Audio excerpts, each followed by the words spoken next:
Florida is where woke goes to die. And for Governor Ron DeSantis, Florida is where presidential aspirations come alive. Florida Governor Ron DeSantis has made it very clear that Florida is where woke comes to die. And one of Ron DeSantis' main targets is Disney. If you're new to the channel, welcome aboard. My name is Chris Igo. If you're a returning viewer, then I appreciate your participation in our journey. And if you've been watching for a while, you know that my family travels to Orlando all the time. My girls are young and we love Disney. And while it's factually true that when I was growing up, I think we only went to Disney 2 or 3 times, and it was always a special occasion. Because we have annual passes and access to vacation properties, we seem to go on a monthly basis, sometimes more. And I've personally experienced some resistance in certain areas, not so much with anything that resembles being woke,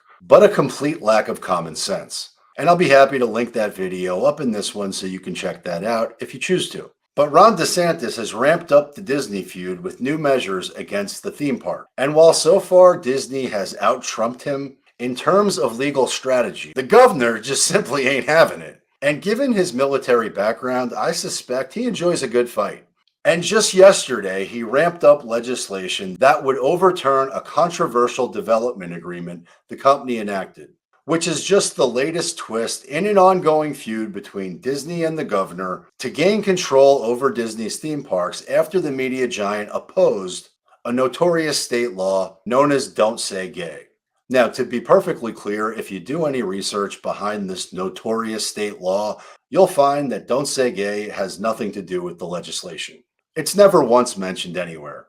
And while I'm a big fan of Walt Disney World, and Walt Disney was a genius who was able to negotiate incredible tax breaks for Walt Disney World, I suspect the truth is that Disney World hasn't been paying their fair share of taxes for a long time. But I can also argue the point that Walt Disney World has brought an enormous amount of money into the local economies, into the local infrastructure, into the local everything. Orlando, Kissimmee, and Florida has benefited enormously from the massive economic impact that Disney has had on this region. I'd venture to say that it has been an enormous win-win for both Walt Disney and Florida for a very long time, up until it's not. And the governor doesn't think it's fair anymore. And so the governor replaced the special district board with his own appointees. And the outgoing board, which was made up of Disney elected officials, who, as per DeSantis, essentially made Disney the government.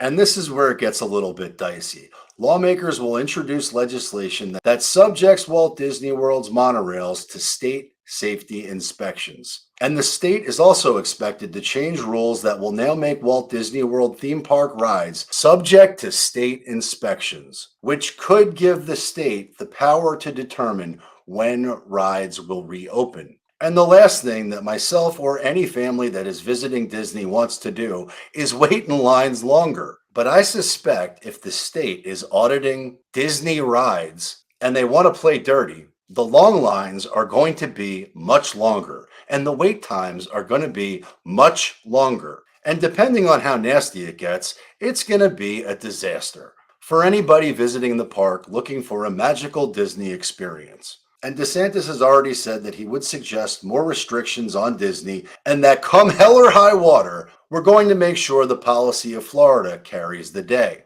which Disney CEO Bob Iger is on the record as stating that the governor's actions are anti-business and anti-Florida. Now, whether you like Ron DeSantis or hate Ron DeSantis, I admire someone who stands up for what they believe in. And I admire someone who is willing to go to war with a corporate economic superpower. I respect a leader who is doing what he believes is right for the state of Florida. Because although I'm sure Disney doesn't think it's fair, based on a contract that was negotiated 50 years ago, ain't nobody above paying their fair share of taxes. And at the end of the day, the state benefits from that. But nobody visiting the park at Disney is going to benefit from this war. And I suspect the already expensive food at Disney is going to get a price increase, along with every other thing that they sell at Disney, especially my annual pass. And to be clear, I am pro-Florida, I am pro-business, and I am pro-Disney. But I really hope these two can iron out their differences and come to terms on taxes rather than destroying the Disney experience, Florida residents and their guests. Now, I hope you found this content valuable, and if you did, please subscribe to the channel, give it a thumbs up, share it with a friend, and check out my next video because I suspect you will love it a lot. And until next time, peace.